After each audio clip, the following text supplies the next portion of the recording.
Yeah, we came here with just 2 suitcases. What's it like to live under, at least these days, almost daily rocket attacks? It makes you to think about, how to say, why you are doing this. I started to question myself again. Am I doing right? I got some more fears. Like, for example, what if my decision is wrong and when my son will grow up and he will die being in army, that will be my fault? Another thing, my colleagues and my foreign friends ask me why I don't go out of Israel while the war. And I was thinking about, and answer is that I feel much safer here than outside. Reporting from Jerusalem for EndTimes.com, this is Brian Schrauger. Virtually all the news we see and read is a bird's eye view of events. What are the headlines, the big stories?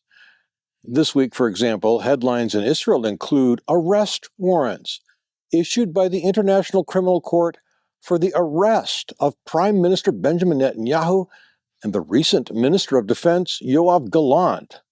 The charge? According to the warrants, and with respect to Israel's war with Hamas in Gaza, the ICC says that Netanyahu and Gallant were, quote, co-perpetrators for committing acts jointly with others, namely the war crime of starvation as a method of warfare and the crimes against humanity of murder, persecution, and other inhumane acts. Ignoring crimes committed by Hamas in its 7 October attack, slaughtering children, women, and men, the ICC, without jurisdiction over Israel, is accusing the Jewish state of, quote, inhumane acts, end quote, in its necessary and devastating response to defend itself from an enemy that openly seeks complete destruction of the state.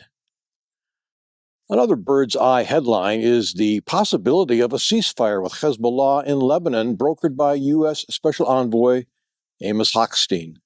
This week, however, we are descending from 30,000 feet, if you will, to ground level, to the old city of Akko, Israel. For my part, this is one of the most moving interviews I have ever done. About 2.5 years ago, in April of 2022, I was part of a journalistic junket to the landlocked country of Moldova. Sharing a border with Ukraine, Moldova was a place where many refugees fled their homes after Russia's President Vladimir Putin invaded Ukraine on 24 February that same year. We were there to witness Israel's operation to shelter refugees and offer immigration to those who were Jewish. The person being interviewed was Anna Babenko. Fascinated, I included her story in a report written for the Jerusalem Post. 2.5 years later, Anna, her husband Alexei, and their 5-year-old son Kay are living in Akko, spelled Acre in English. Founded 5,000 years ago, Akko is one of the oldest cities on Earth. Located just north of Haifa, it's an area that has been subjected to almost daily rocket attacks from Hezbollah. What is it like to live there? Last Friday, I drove to Akko to find out. Anna and her family have settled in a new neighborhood of high-rise apartments there. The story of how they escaped from Russia, ended up in Moldova, and then immigrated to Israel is fascinating. What was it like moving here? What is it like to live under the threat of daily rocket attacks? Why have they stayed? How do they cope? What are their fears? How have they not only survived, but thrived? Speaking for her family, Anna shares their remarkable story. Please note that for the sake of clarity, I have burned English subtitles onto this report. Join me as we sit down with Anna and her dog, Shani, in Akko, Israel. Thank you, Anna. Happy birthday. Thank you for making this time to talk. I really enjoyed the party last night at your place, including the rocket interceptions we heard from Nahariya, and I think there were some over Haifa too. And then we had one siren where we all went running into your mamad bomb shelter in your house. This is how we live here. Yeah, it was interesting because everyone was pretty casual. It's like, okay, this is how it is. And we went in. Kids, you saw? And the kids just play. Oh yeah, and continue playing. They just, like, my kids, he didn't saw it because I forbid him to do that for you. But usually when people come at my place, the first thing he's doing is showing them there is the safe place, how to operate, how to close the windows, how to close the doors. Yeah, this is what he is doing. Wow, he's 5 years old and he's doing all this. He knows this, and that's his first question when we are coming. For example, we go for a special playgrounds where is the miklat, or how it's called, and he is okay to go just those places. And for example, he's putting just his sport shoes on for being able to run, not to fall down. So we just like trying to get used. Wow. You and I met your family briefly 2.5 years ago.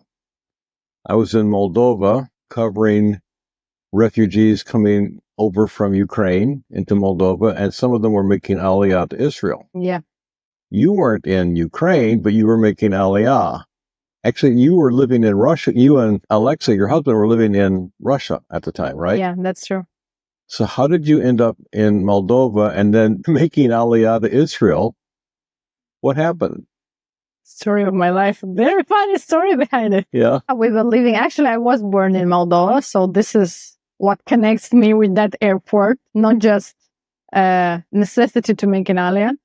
But for that time, almost 10 years, I've been living in Russia. I had a family there. My son was born there. My husband, he's Russian. And it was like usual February, we just had a flight to Bulgaria to have our... Shani. Let's say hello to the dog. Yeah, she's typical Israeli. Hello, puppy. She's a sweet dog. The muzzle is to keep her from eating cats. Okay, here's no cats. So let's let her go. Good. Yeah, so we had a plan for a month to stay there because it's warmer. The winter's not that yucky.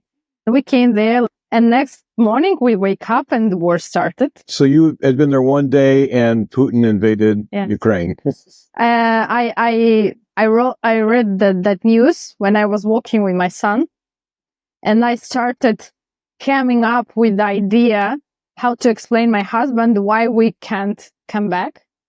I thought it's going to be a problem because we discussed moving from Russia, but we both decided that it's hard because I had immigration experience. He had his immigration experience, and we were just tired from that. And we just started settling everything. And I had a speech, and I came and he's like, there's a war, we're not coming back. And I was like, yes, that's why I married this man. And we started looking forward what we can do, how we can protect our kid.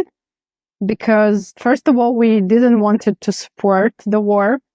That time we thought it's gonna end fast because it's a madness. War between two, like Ukrainian and Russians, that's one people. Like my father, he's Ukrainian. My mother, she's Moldavian, but my grandfather, he's Russian. Like we are all mixed because it's Soviet Union countries.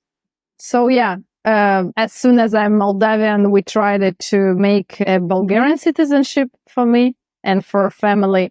And while I was exploring the opportunities, we just realized that Alexis, he has Jewish roots, his father and his grandma, and we can go to Israel. And this is how we met, actually. We went to Moldova. We thought it's gonna take maybe a year or something. Right. And actually, it was a miracle because that ministry, we called there, and our family name is Babenko. It sounds very Ukrainian because Alex's father, that one with the Jewish roots, he was born in Ukraine. Sure. That's why we are Babenko. And they probably heard Babenko and decided that we are Ukrainian refugees. Set a meeting and we came, and the place was full of Ukrainian refugees, actually. And just we with our red passport. And they said, no, we are not going to Like even take a look on your like documents, Right. everything, because you're from Russia. And we said like, yes, but we can't come back. And actually we can't come back because even that time it was always a month for war. People get prison just for calling war, because that time Russia called it special operation.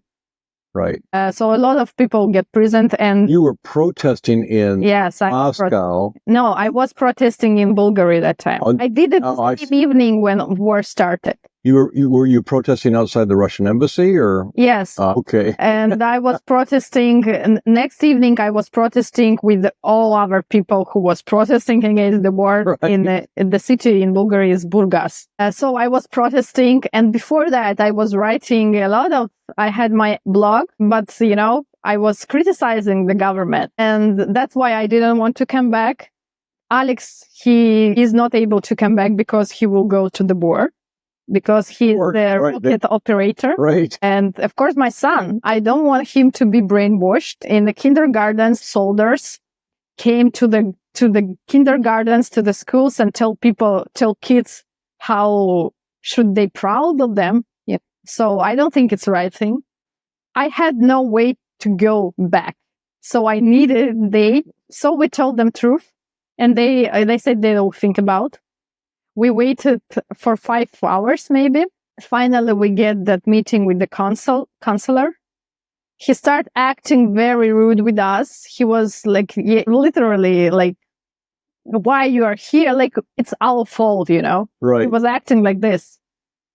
And, the picture was like, those are Alex's roots. So we decided he's talking. I'm staying in silence. Kay fell asleep. I was breastfeeding a sleepy baby. My husband stays like this. And I was like, okay, there is no way to go back. I just need to do that.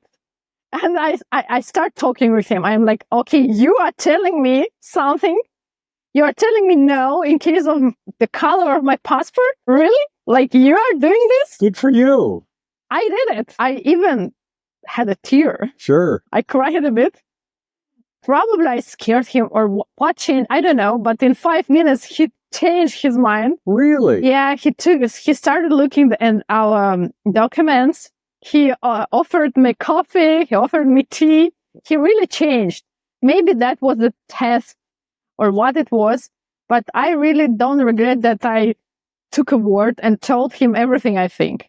That's the way it works in Israel. Looks like. That's chutzpah was. Exactly. First vibe of chutzpah. Yeah, but the picture was really strange. And that time Kay had the scratch during his face. And I was like, do you want my kid to be pushed just because he's Russian? Like, this is what you want from my kid? He really helped us because we don't have any originals. Right.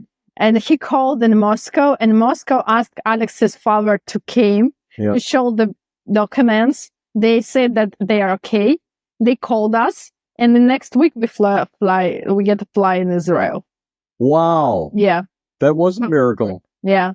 Well, I remember 2.5 years ago, I think it was April of 2022, I was sitting in the airport waiting to fly back with all of these people making Aliyah to Israel. And you were being interviewed by someone I had recently met and kind of befriended. And I can't think of his name right now.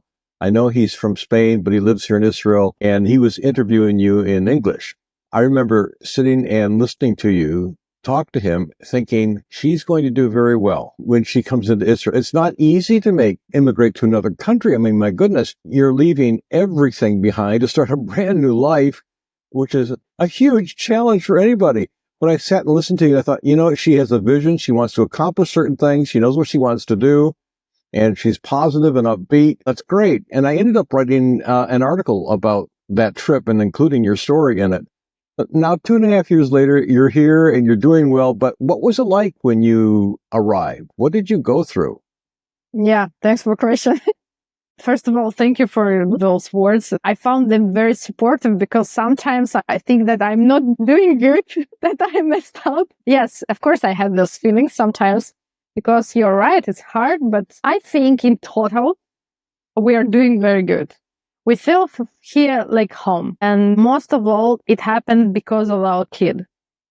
Our assimilation is going good because when I have some doubts and I have regrets, I look at him and I see how he's feeling good here, how he's protected, even though he is war. And actually, that's a separated topic. People treating my kid as a kid, they respect him, they love him. This country loves him. This country takes care of him, and he's growing very free man here. And this is what I really appreciate. And this supports me very well.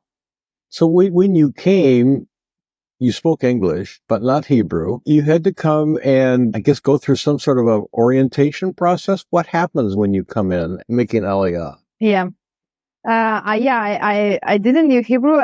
When I was flying here, I thought that Israel is just a desert, just sand and some building and Jewish. And that's it. I was very surprised that this country is such a green, so many flowers, the sun, the weather, everything is very nice. We've been thinking about to go to the Haifa city, but the volunteer who was helping us to book the flight, he told us, go to the Akko. You will be okay here. By the way, Akko, in English, it's spelled A-C-R-E. Correct. Akko. Yeah. But everyone here calls it Akko. Because it's called Akko in Hebrew. Yeah. Right. The city is small. It's actually a town, but it's on the seaside. It's flat. It's full of Arab, Russians, and Jewish. Not Jewish. I call them Israeli, Okay. We came firstly in Netanya. They said it's in the middle. We were in an hotel, which probably was open for refugees. Right. It was Shabbat started, so we stayed there for 2 days. It was hard because the place is not that good for living. And we found the contact of the ministry department called absorption. They told us how we need to go to the train, where to come. They met us and they gave us the auto room for 2 days. They support us with finding apartment. They support us with all the documents, with the bank accounts. Actually, this department, in Akko, they're very famous and they're very, one of the most supporting departments for the whole country. It felt like there was big hands which just took us and we went through all of this. This is how it felt. It was Pesach. We never suffered from what we don't have something to eat. Yeah, we came here with just 2 suitcases, but they supported us. They gave us the washing machine, for example. We had a fridge. They supported us with a negotiation with landlord. So we had the bed, we had the wardrobe, we had the kitchen normal, we had a table. We even had a sofa for the first time, and it was brand new. Our first apartment was even bigger than we had in Moscow. Wow. Yeah, it was 3 rooms. And in Moscow, how big was it? In Moscow, it was 2 rooms. Kay started going to the kindergarten. He was too small for a public one, so he went to the private. I went, I was in a maternity leave, but my job was ready for me to come back. Well, that's an important question. How do you make a living coming here with 2 suitcases? Yeah. What kind of work were you doing? What kind of work do you do? The government supported us for 6 months. They giving us some money. It's called... The government in Israel supported you for 6 months? Yes. Oh. And for a year, they supported us with the payments for rent. Wow. It didn't cover it fully, right? But it was 60%. With big help. Yeah. Help, yeah. Rent here is not cheap. Yeah, indeed. even in Akko. Yeah. So yeah, it really helped. My husband, he keep working his Russian work. What's he do? My husband, he has online work. So I was working as an affiliate manager with a very good company called SDG Group, and we were working on a tier 1 market. So US, Canada, Australia, our users they were, but the company owner, he is Russian, and that's why the main office was in Moscow. In the day when war started, rubble went down, so they freeze the salaries on the normal cars. They helped all the employees to move if they wanted. So people moved in Georgia, in Turkey, in Spain, and they paid 4K euros as a support for those who... it was a really big support. Also, for example, when war started, I was still working there. They paid for babysitting. They paid for therapy. Yeah. Therapy. Yeah. Too. Yeah. Your employer did. Yeah, I was employed, and just like I had my therapist, they offered me their therapist, or they covered some spends for that. That was very supportive. That's huge. And I think that helped me a lot, because honestly, I didn't face the thing which could be probably very hard. Then you are someone in Russia or Ukraine, and you came here and you should change your status, I didn't change my status, being honest. And I think that's the one of the keys why I feel my integration is successful. You kept an identity, an identity you had there, you were able to keep. Yeah, and English, I changed my work. Now I work on an Israeli company. Mm-hmm. I do the same thing, just like I'm employed here. Actually, I have my own business. And it's just grown up. I do too much money. Yeah, it's a joke. No, not that much, but okay. What do you do? What's the nature of your work? Marketing or? It's marketing. It's like advertising online. Shani, please. Hello, Shani. Yeah. I'm doing online marketing. It's called affiliate marketing. Okay. When you advertise your product all around the world or countries which you need, and you pay per user. For example, if you do advertising in Google, you pay per... Exactly. And I pay based on users. Okay. That's my job. So I do analytic. I try to understand are those users which I need. And I found my job is to find those affiliate partners to buy traffic from. That's my job. So I was doing that on SDG Group, and now I am doing this with my company here in Israel. And a lot of this, you and Alexei are both able to work from home. Yes. A lot. And that they're helpful. Just now we had 1 month of no kindergarten. Yeah. And we just we both are home, and it helped us to be with the kids. We were working 2 hours. I do work. Yeah. 2 hours. Alex, we were switching, taking our time with Kate. Very nice. So yeah. And I know some people who were forced to change their job. For example, I know a woman, she used to be doctor, and she came here, and it was very, very hard for to become a doctor here, because at first the language, she need to know that language, right. etc. So she didn't manage. She came back. She didn't manage here in Israel. Yeah. And there are a lot of those examples, and I don't judge those people, because I think I can understand how hard it is. I learned Hebrew just because I want to be a part of this country, but not because I'm forced to. Right. I'm just was lucky enough. So you've now lived in Akko, basically, since you arrived 2.5 years ago. In fact, you just celebrated a birthday, and we celebrated with your friends here in Akko last night. You've built up quite a community here.